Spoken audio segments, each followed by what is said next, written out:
ద్విత్వాక్షరాల గురించి చెప్పుకున్నాం కదా. ద్విత్వాక్షరాలు అంటే ఏంటమ్మా?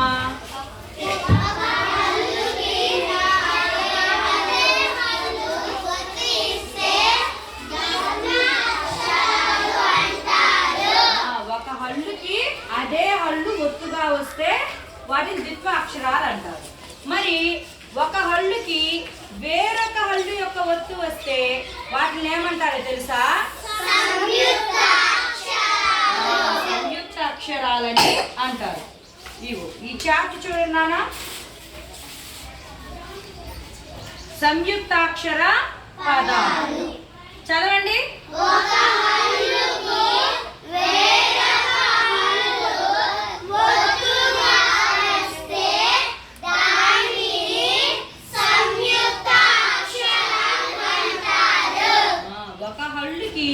వేరొక హల్లు యొక్క ఒత్తు వేరొక హల్లు ఒత్తుగా వస్తే దానిని సంయుక్త అక్షరం అంటారు.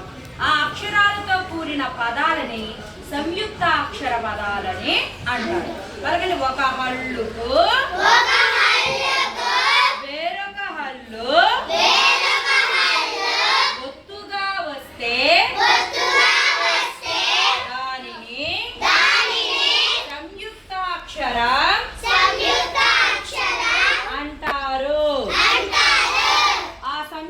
అక్షరాలతో కూడిన పదాలని మనం సంయుక్త పదాలు అని అంటాం. ఇప్పటి వరకు మనకి అయిన పాఠాలలో చాలా సంయుక్తాక్షర పదాలు వచ్చినాయమ్మ. ఆ పదాలు ఇక్కడ మీరు చదవడానికి ప్రయత్నం చేయండి. ఒక్కొక్కరు ఈ అక్షరము దాని ఒత్తు ఏ అక్షరం ఒత్తు ఇచ్చారో చదివి దానికి సంబంధించిన పదాలు చదవాలి. ప్రయత్నం చేస్తారా? చదువు లాలసా.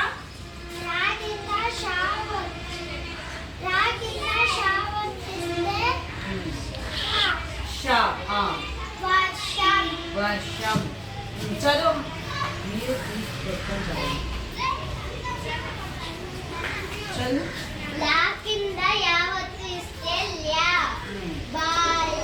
బాల్యం.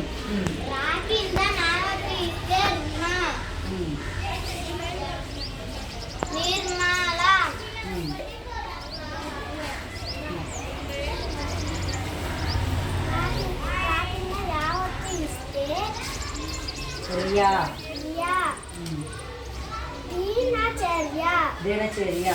చదువు. వాళ్ళ దగ్గరికి వెళ్తున్నాం. చదవండి.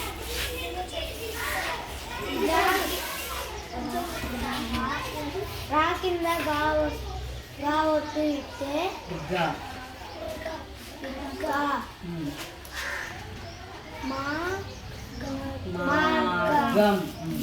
జాకి యావత్తు ఇస్తే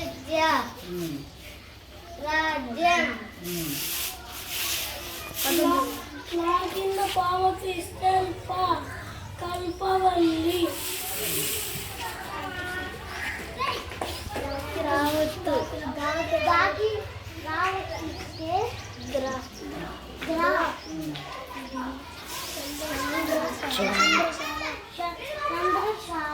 చంద్రశాల.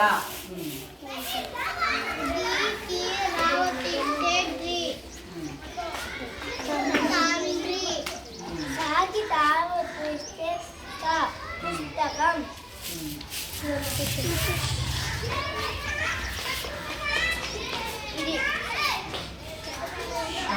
షాకి రావొత్తిస్తే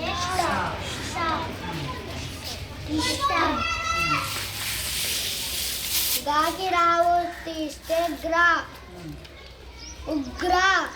ఉగ్రం. సున్నా ఉండదమ్మా. ఉగ్రం.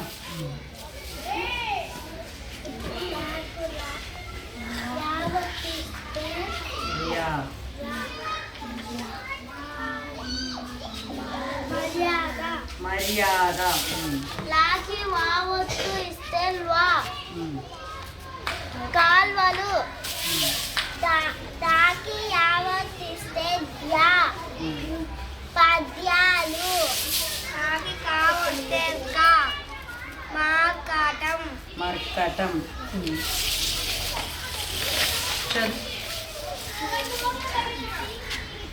రీతి చావొత్తిస్తే కుర్చీ. జాకి యావత్తు ఇదేంటిదమ్మా సరిగ్గా చూడు. షా. షాకి షాకి కొమ్ము. యావత్తు ఇస్తే షాకి కొమ్మిచ్చారు, అప్పుడు ఏమవుతుంది ఇది? షూ. షూ. షూకి యావత్తు ఇస్తే షూ. శిష్యుడు. శిష్యులు. శిష్యులు. తాకి నామత్తు ఇస్తే రత్నం. రాట్నం. చూసారమ్మా, ఒక హల్లుకి వేరొక హల్లు ఒత్తుగా వచ్చింది ఈ పదాలన్నిటిలో. ఒకసారి పదాలు పలకండి. వర్షం, బాల్యం, నిర్మలం, దినచర్య,